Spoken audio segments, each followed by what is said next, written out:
Gail Becker originally took to the kitchen to make gluten-free versions of her kids' favorite foods after they were diagnosed with celiac disease.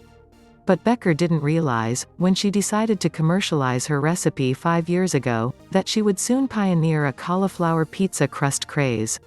"I was disenchanted with corporate America and decided to quit my job and start a company," Becker told Forbes women editor Maggie McGrath during a live interview on Forbes's Instagram in 2020.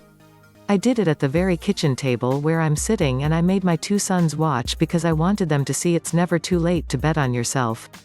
A broadcast journalist in the late 80s, who had eventually worked her way into a job as a communications strategist at Warner Brothers, she quit her public relations job in 2016 and started her food business, Cauliflower, at age 52. Becker's Los Angeles-based Cauliflower had estimated revenue of $100 million last year. The company's products are in the freezer department in 25,000 stores, including Target and Kroger, and it has a more than 50% share of the still tiny cauliflower pizza crust category in U.S. grocery stores.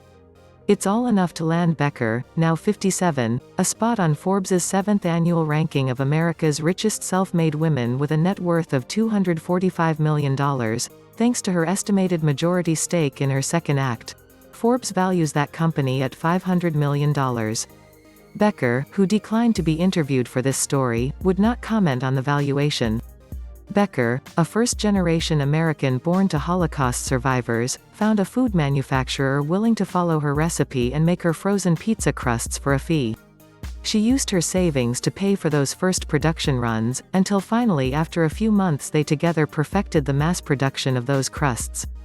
Cauliflower launched first in 30 Whole Foods locations in February 2017 and became a success rather quickly, especially as mainstream retailers like Walmart began to carry her brand.